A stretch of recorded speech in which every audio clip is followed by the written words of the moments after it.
When they stole my idea, I told myself it didn't matter. Now they pay me millions every quarter to use it. Funny how poetic justice doesn't come with fireworks, just bank notifications. But let's go back to where it began. My name is Elena Carter, and 2 years ago, I was the youngest product designer at Sable Dynamics, a trendy tech company obsessed with innovation, but allergic to giving credit. I joined them straight out of grad school, bright, hungry, and ready to change the world one idea at a time. At least, that's what I thought. My manager, Ryan Pierce, was the kind of man who looked at people the way he looked at spreadsheets, assessing value, efficiency, and disposability in the same glance. He was charming in meetings, terrifying in private, and the kind of boss who took your brilliance and called it collaboration. Still, I admired him once. I thought he saw something in me. We worked on a line of wearable tech, smart accessories that tracked health data through fashion. My concept was bold, a modular device that adapted to user emotion through color and texture, blending AI with emotional mapping. I called it PulseLink. Ryan laughed. Cute, he said during the first pitch meeting, flipping through my slides like they were doodles on napkins. But this feels emotional, not practical. We're data-driven, Elena. Not a self-help brand. The room chuckled politely. My throat tightened. I wanted to argue, to explain how the market was shifting, how personalization was the next wave of data. But I stayed quiet. You don't challenge a man like Ryan in a room full of executives unless you want to be labeled difficult. So I smiled, took my notes, and told myself that one day they'd see. The weeks that followed were a blur of meetings and mock-ups. My ideas began to vanish into group projects, phrases I'd coined appearing on decks I hadn't been invited to review. When I asked about credit, Ryan would smirk and say, "We're a team, Elena. Don't get precious about ownership." Ownership. That word burned deeper than any insult. He started sidelining me from key brainstorming sessions, sending me to support the junior designers instead.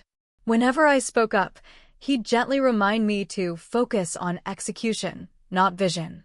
The message was clear. I wasn't there to think. I was there to deliver.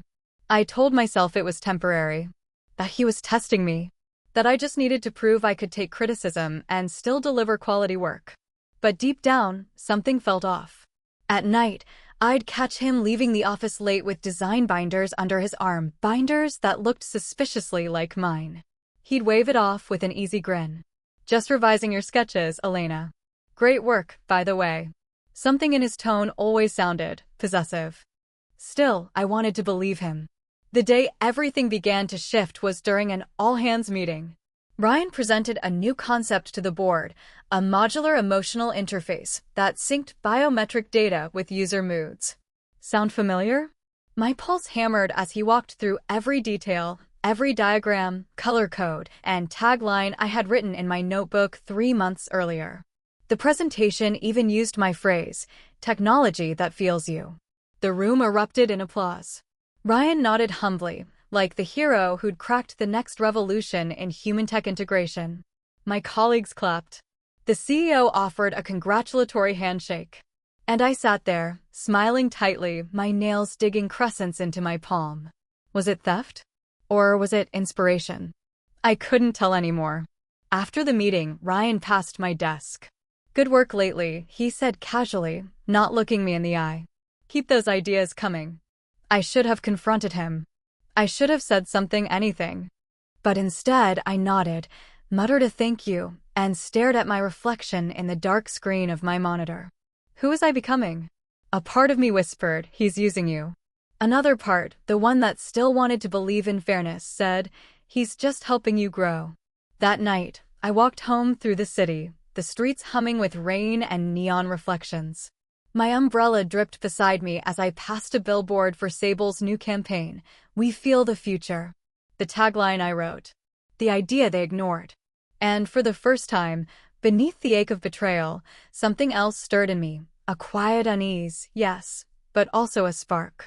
A whisper that said, if they won't give you credit, maybe you'll take it yourself. I didn't know it yet, but that tiny ember, that mix of intuition, hurt, and denial, was the start of something much bigger. Something that would turn their arrogance into my empire. There's a certain moment when admiration turns into unease. You can't see it happening, but you feel it. A small flicker, a gut whisper that says, something isn't right. For me, that moment came 3 weeks after Ryan presented my idea to the board. The office felt different after that day. People started treating Ryan like some sort of visionary. His name was suddenly everywhere, in press releases, strategy meetings, even a feature in the company newsletter titled, "The Mind Behind the Emotion Tech Revolution." My name? Nowhere. Not even in the footnotes. At first, I told myself it didn't matter. What mattered was that the idea, my idea, was finally being taken seriously. If it succeeded, maybe I'd get recognition later. Maybe this was just how corporate credit worked. But that maybe started to sound hollow. Ryan's attitude toward me changed too. It was subtle, surgical even. He'd go from sweetly praising my potential to slicing comments that cut a little too deep. "Elena, you're so good at creative thinking," he'd say in meetings, his tone dripping with charm. "But let the senior engineers handle the technical parts, okay? Or, your enthusiasm is adorable. Just try to stay grounded in reality." Adorable. He used that word a lot, like he was patting a child on the head instead of talking to a designer who'd earned her place through talent and sleepless nights. The real sting came when I noticed Sophia, the new marketing intern. She was bright, fashionable, and openly flirtatious, the kind of person who made everyone's day brighter just by walking into a room. Ryan adored her. He invited her to every private brainstorming session I used to attend, praised her fresh perspective, and started CCing her on my emails. I tried not to read into it. I told myself it was mentorship, not favoritism. But then one afternoon, as I walked into the conference room early, I heard them laughing inside. The glass walls didn't hide much. Ryan was leaning close to her screen, their heads almost touching. "She's too sensitive," Sophia giggled. "Don't worry," Ryan said, smirking. "She'll learn how the real world works." They didn't notice me standing there. I quietly backed away, pretending I'd forgotten something at my desk. My chest felt heavy, like someone had tightened a band around it. Was I being paranoid? Or were they really talking about me? Later that week, Ryan announced a collaboration session, a closed-door development sprint for the new product prototype. Naturally, I assumed I'd be part of it. But the invite never came. When I asked him about it, he didn't even look up from his laptop. "We're keeping it tight this round," he said. "You'll be looped in once we refine the concept." "The concept I built?" I said before I could stop myself. He looked up then, slow, deliberate, and smiled in that polite, icy way that made my skin crawl. "Careful, Elena. You're starting to sound possessive. That's not very team-oriented." Team-oriented. Right. I walked out of his office trying to hold my composure, but inside, my mind was spinning. Every word he said felt rehearsed, designed to make me question myself. Was I being dramatic? Ungrateful? Did I misread the situation completely? That night, I couldn't sleep.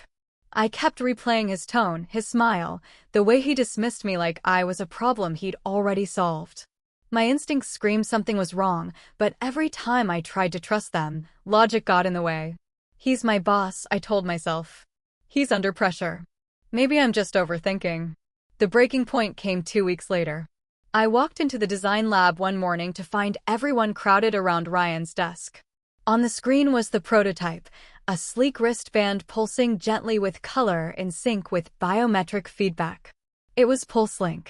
Every curve, every data algorithm, every emotional mapping pattern mine. The label on the design file read, "Project SYNC by Ryan Pierce." He caught me staring. "Elena," he said cheerfully, "you'll be glad to know we're moving to production next quarter. I'll need your help on testing." "Testing?" I repeated, my voice barely steady. "You want me to test the product I designed?" He smiled. "Exactly. No one understands it like you do." And just like that, he turned away, dismissing me in front of everyone. I felt the heat rise in my face, the sting of humiliation crawling up my neck. My teammates looked away, pretending not to notice. No one said a word. The silence was worse than any insult. That was the first day I realized how isolation works in the corporate world. It doesn't come with conflict or shouting. It comes with polite smiles and invisible walls. That night, I sat alone in my apartment, staring at the glowing city skyline. My notebook, the one with the first sketches of PulseLink, sat open on my desk. I ran my fingers across the pages, tracing the same lines that had once filled me with excitement. Now they felt like ghosts. I wanted to confront him, to scream, to fight. But another voice, quieter, colder, whispered something else. Wait. Because deep down, I knew something bigger was coming. And if I played this right, I wouldn't just expose Ryan. I'd make sure he'd regret ever underestimating me. It happened on a Thursday, the kind of ordinary day that turns out to be unforgettable for all the wrong reasons. I was finishing up a report in the design lab when an email notification blinked on my screen. The subject line read, "Exciting announcement, PulseLink official launch." My heart skipped. Already? We hadn't even gone through final testing. The device still had performance inconsistencies. I clicked open the email, scanning through the polished marketing copy, the glossy product photos, the investor quotes, all gushing about Ryan Pierce's groundbreaking innovation in emotional biometrics. My name wasn't mentioned once. Not in the press release. Not in the development credits. Not even under research contributors. But that wasn't the worst part.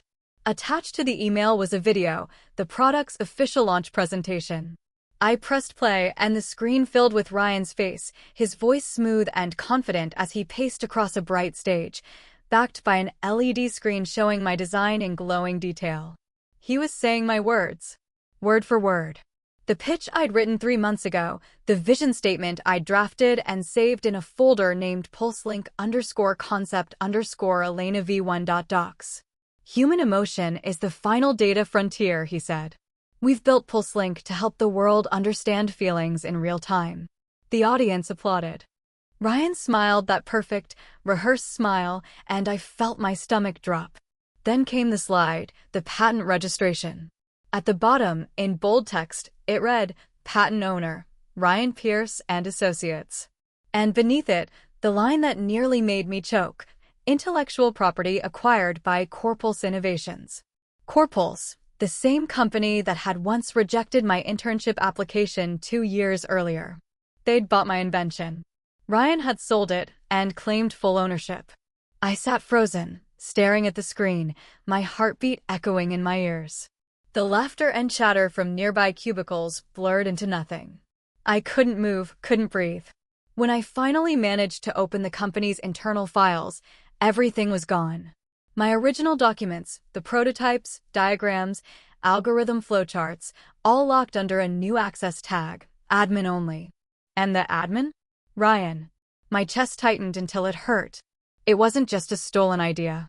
It was a stolen identity.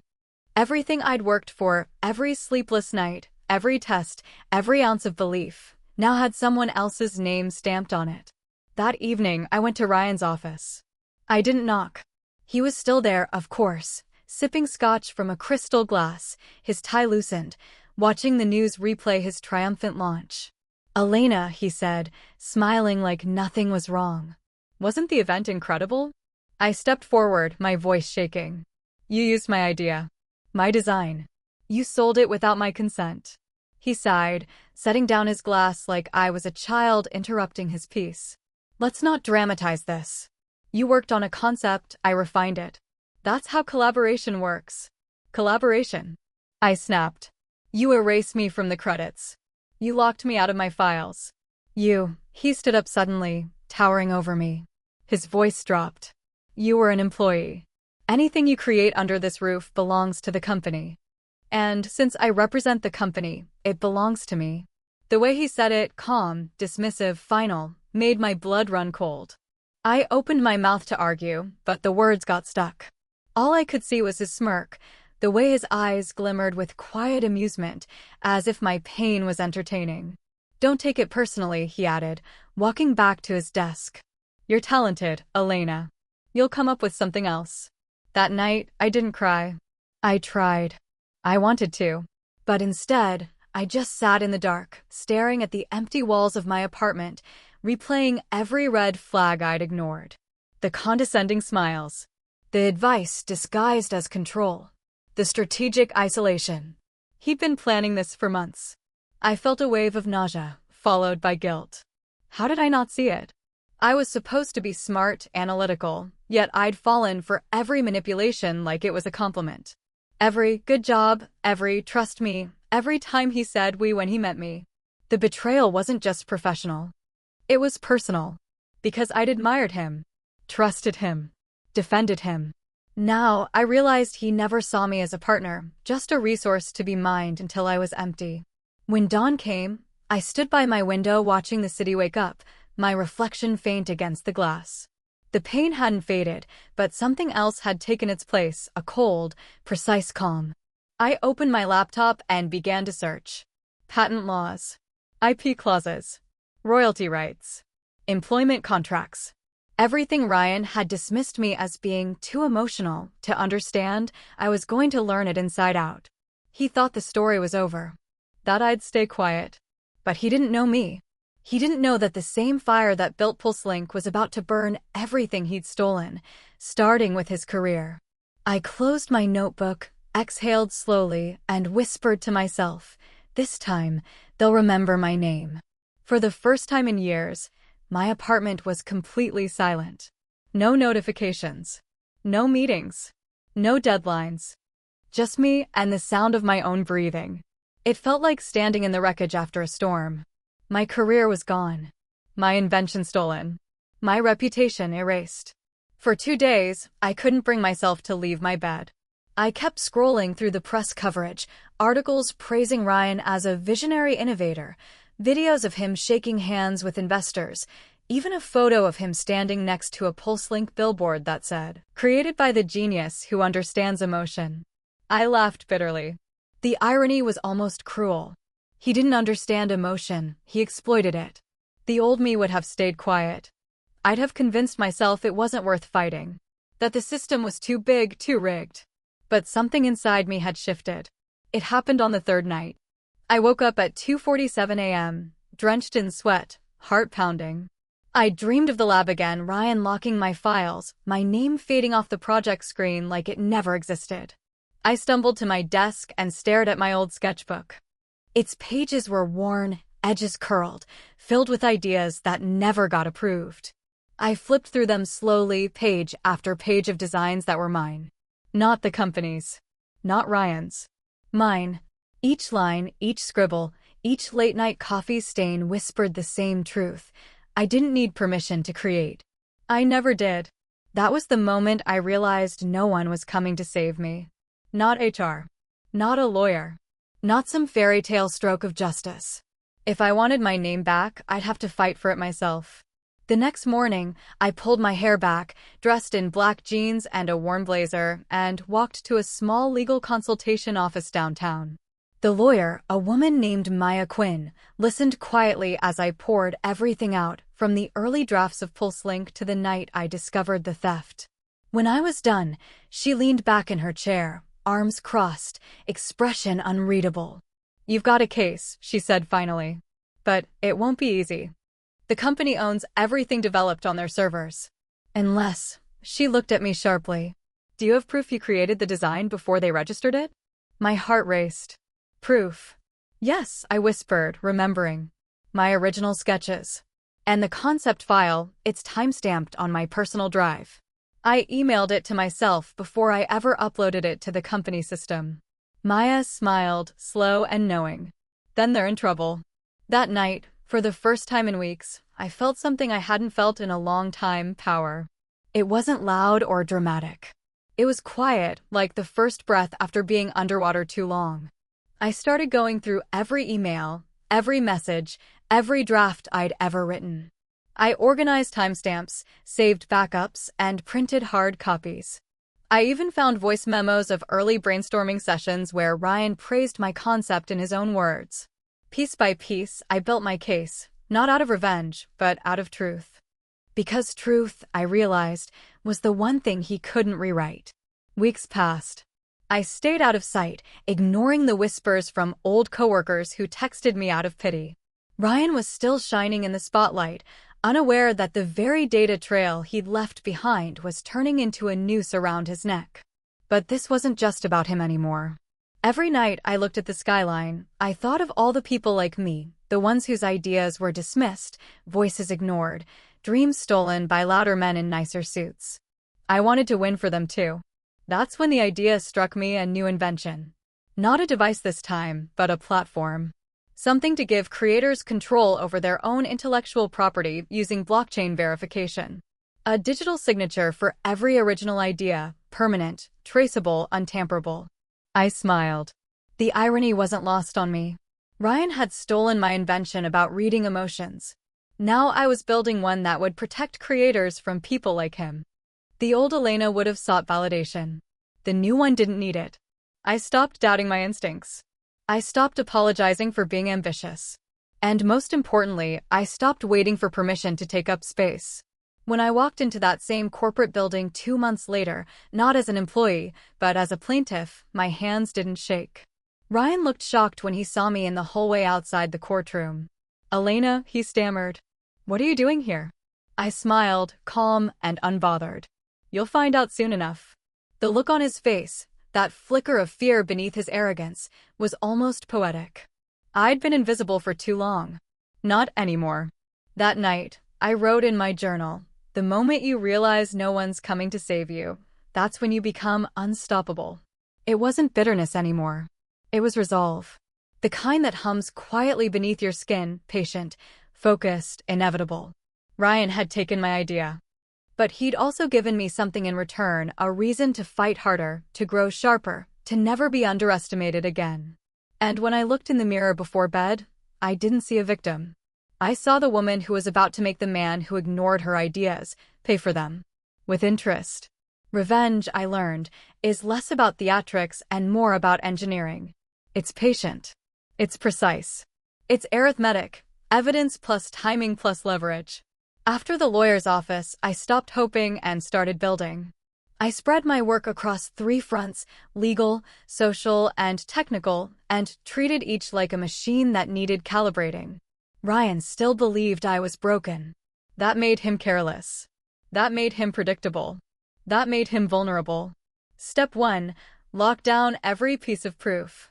I cataloged everything chronologically: sketches, emails, timestamps, voice memos, prototypes, the early night commit logs on my personal drive. I printed originals, notarized them, and stored digital copies in an encrypted cloud with immutable timestamps. Maya helped me file a demand letter, terse, legal, and impossible to ignore. But letters can be swept under executive rugs. I needed more than a lawyer's paper. I needed witnesses. So I mined the company for human evidence. Not the usual suspects, not the sycophantic execs or the PR team, but the quiet people who did the work Ryan couldn't do without: the QA engineer who logged late-night tests, the contractor in the firmware team who'd sent me an apologetic message the week my files went missing, the compliance analyst who once noticed a weird vendor payment and shrugged. I reached out to each with care, not with accusations, but with questions, casual, conversational, the kind that let them reveal a memory without feeling like a betrayal. Some were afraid. Some were grateful to be asked at last. One by one, they gave me snippets. "I remember seeing your sketch in the drive. Ryan told me to mark the vendor as research partner. There was a meeting where he used your slide deck and said it was refined. Nothing explosive alone, but together they formed a chorus." Step 2. Create small, undeniable ripples. If I shoved the whole thing at once, the company's PR lawyers would snuff it. So I seeded doubt. I sent an anonymous, redacted document to a trusted tech journalist, a factual timeline with corroborating screenshots and a politely worded note: "Investigate the IP trail on PulseLink." I didn't want headlines, I wanted curiosity. The journalist called. He asked careful questions. The article that followed didn't scream theft. It asked why Ryan's name was on everything. The board noticed. Shareholders noticed. Ryan noticed. He still believed the storm would pass. I also used HR's bureaucracy against them. I politely filed a formal intellectual property claim through the company portal, attaching notarized originals and dated voice memos. HR responded with procedural calm: "We'll review." But the review triggered an internal compliance audit. An audit means auditors digging where executives prefer they don't. That was by design. Step 3. Emotional and social traps. People betray themselves long before they betray others. Pride makes them talk. So I engineered moments where Ryan's pride would push him to say too much in the wrong place. I volunteered to help him prep for a keynote, a pretext to be near the stage deck and his rehearsal notes. I complimented him, flattered where necessary, then asked banal questions that nudged him to explain decisions. Who handled the IP transfer for corporals? He answered offhand in the conference room with junior staff present, mentioning a trusted partner and a fast-track acquisition. Those casual replies became quotes when others corroborated them later. And then there was Sophia. She'd been his favorite, wide-smiled and well-positioned. I played a long game with her, not enemy, but mirror. I listened to her frustrations about being used as a mascot. I shared survival tips, not accusations. When she hesitated, I suggested she archive her drafts for future reference. A week later, a draft she'd saved, a slide with Ryan's candid comment about speeding up the patent transfer, found its way into my file. Sophia didn't realize she'd helped, but I did. Humans are fragile instruments when treated kindly. Step 4. Build the alternative. While I fed the machine that would expose Ryan, I built the solution that would shield creators from him. My blockchain-based provenance platform, IdeaSeal, began as a side project, a tool to timestamp creative work and create immutable ownership records. It was practical, modest, and brilliant in its simplicity. If I could show how easy it would have been to protect PulseLink's origin, the moral case would amplify the legal one. Investors liked the demo. A small incubator offered seed interest. Suddenly, I had credibility beyond courtroom filings. Every night, I worked until my eyes blurred. Evidence stacked into folders. Witness statements turned into affidavits. The journalists' follow-ups nudged investor emails. The audit found discrepancies. The board demanded answers. Ryan preached calm to a nervous room while I sat in the back, quiet as a metronome, watching the rhythm accelerate. Still, I feigned weakness. I posted lukewarm comments on product forums, a careful presence that kept Ryan complacent. He smiled at me like a man who'd won. He bragged to colleagues about the royalties streaming in. He celebrated with champagne in the executive lounge, careless with details. Pride, as I'd planned, became his undoing. The final piece was timing. I waited for the quarterly investor meeting, an event where disclosures are scrutinized and reputations are fragile. That would be my stage. Not for drama, but for a controlled, incontrovertible reveal, legal filings, corroborated witness statements, traceable timestamps, and a demonstration of IdeaSeal's impossibility of dispute. When I closed my notebook that night, the wall behind it a constellation of sticky notes and printed emails, I felt a calm I hadn't earned before. The machine was wound tight. The pieces were in place. Ryan still believed I was beaten. He was wrong. I slept like someone who has finally mapped the route out of a labyrinth. When dawn came, I woke with a single, steady thought. Tomorrow, the world will have to listen. The day the world learned the truth began like any other, gray skies, commuters moving like a tide. But inside the investor conference hall, everything was electric, as if the air itself had been charged for a reveal. I sat in the back row, my folder of affidavits and time-stamped files resting on my lap like a small, lethal talisman. Maya sat beside me, composed and primed. Across the room, Ryan smiled for cameras, charismatic and oblivious, flanked by PR, basking in the pre-meeting glow. He still believed he'd bought silence with money and spectacle. He was about to learn how fragile that silence is when the truth has a voice.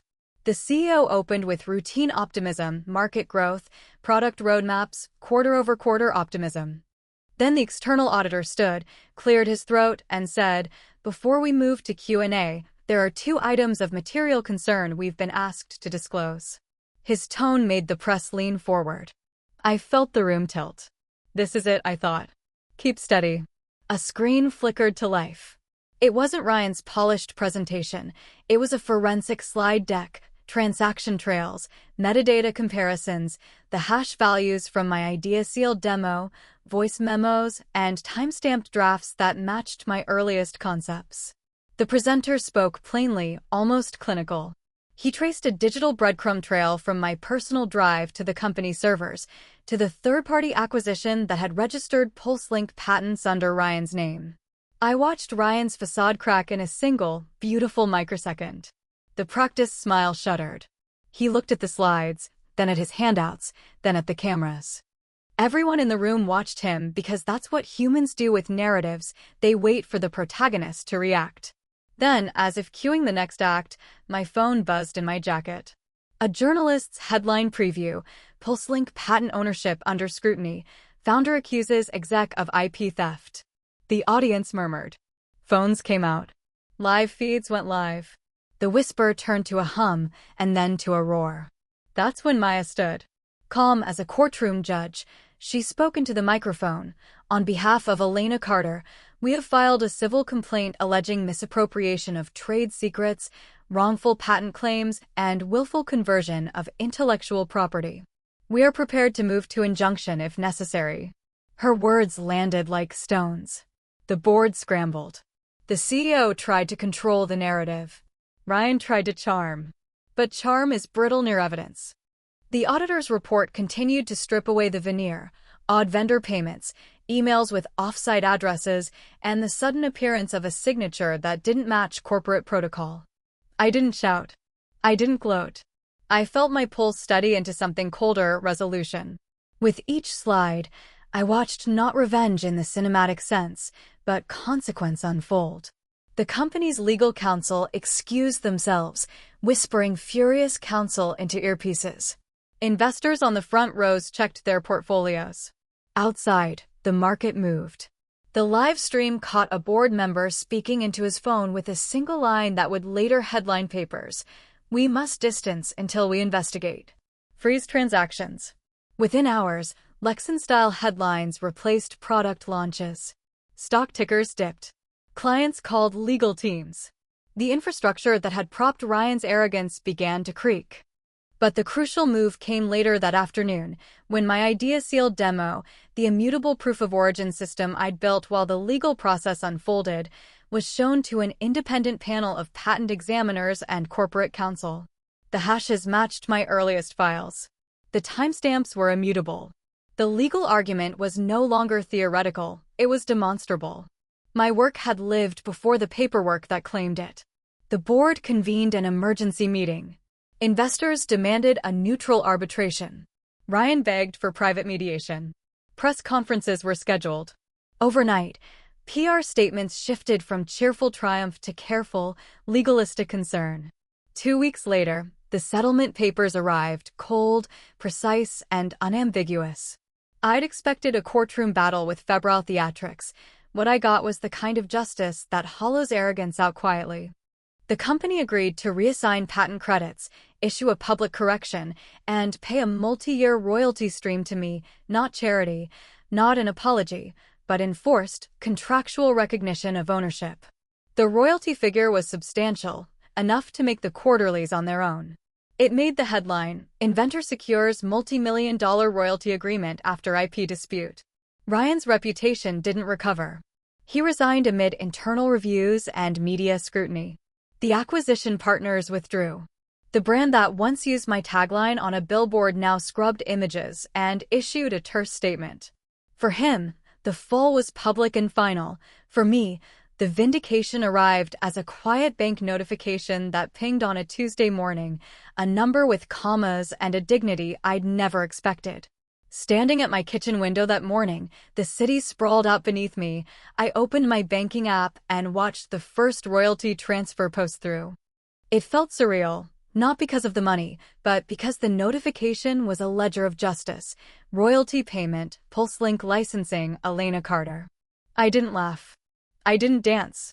I sat very still, feeling the aftershock of something enormous and necessary. The money would change things not because I wanted to flaunt it, but because it meant the record was corrected. My name would appear in patent filings, in the acknowledgments of product pages, in the footnotes of investor decks. My identity, the thing Ryan had flattened with his signature, was officially restored. And yet, with all of that, what surprised me most was how empty retribution tasted when served without malice. The victory felt like clearing a wound, not opening one. The people who'd been hurt by the company's collapse would require restitution of a different sort, and I spent afternoons helping former colleagues find placements, sharing leads, and writing letters of recommendation. Justice had consequences beyond the person who'd wronged me. Before the dust settled, I sent one short, descriptive email to the company's PR account. Please update your website to reflect corrected patent ownership and include appropriate credits and royalty disbursement information. I hit send with the calm of someone closing a carefully executed plan.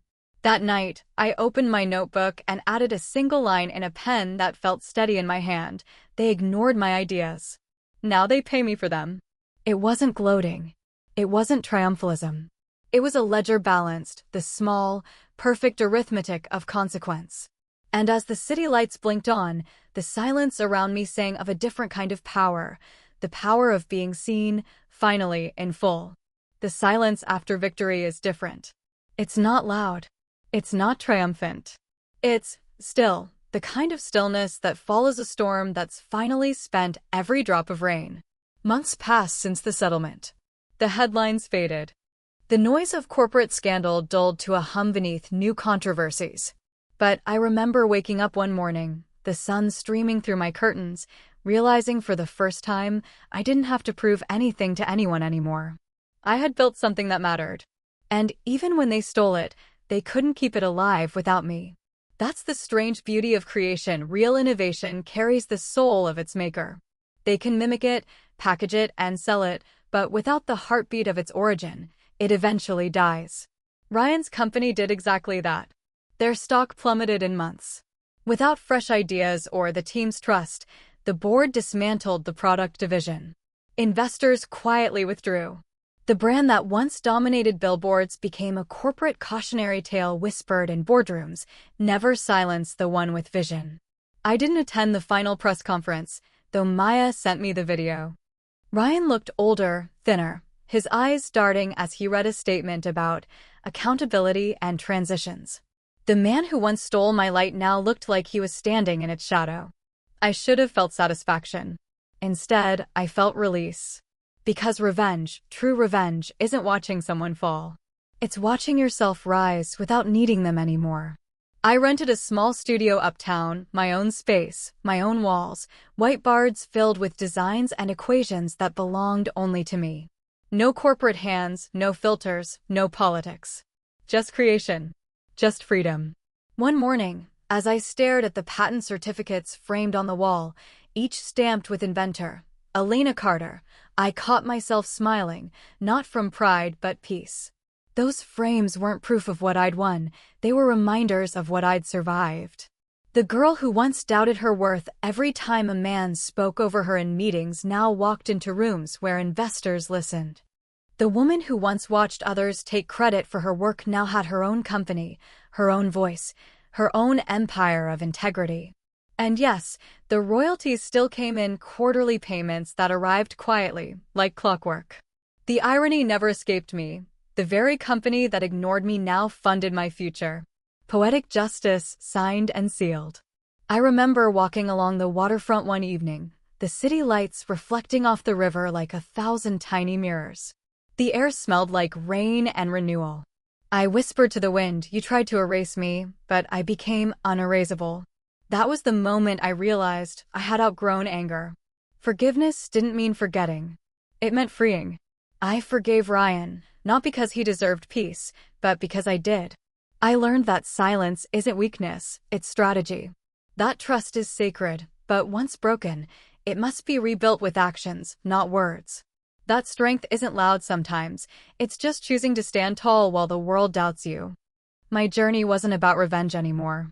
It was about reclamation. Reclaiming my ideas. My confidence.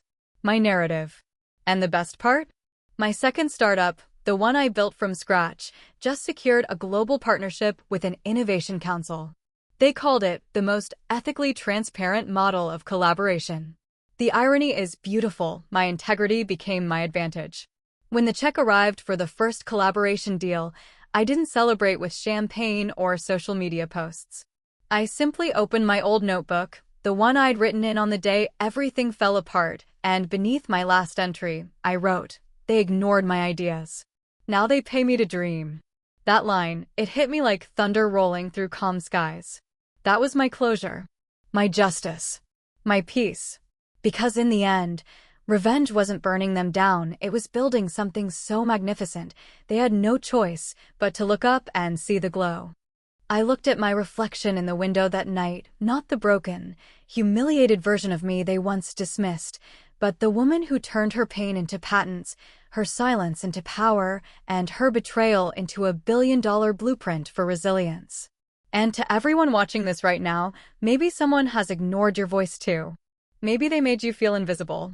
Maybe they stole your light and called it their own. But let me tell you this, nothing they take from you can last if it wasn't born from truth. Keep building. Keep believing. Because when your time comes, it won't be revenge. It'll be recognition. And it will feel divine. Have you ever faced betrayal like this? Did someone take credit for your work, your trust, or your time? Tell me your story in the comments. I want to hear how you rose above it. And if my story inspired you, hit that like button, subscribe, and share this video with someone who needs to be reminded you can't silence a visionary. They ignored my ideas. Now their paychecks carry my name.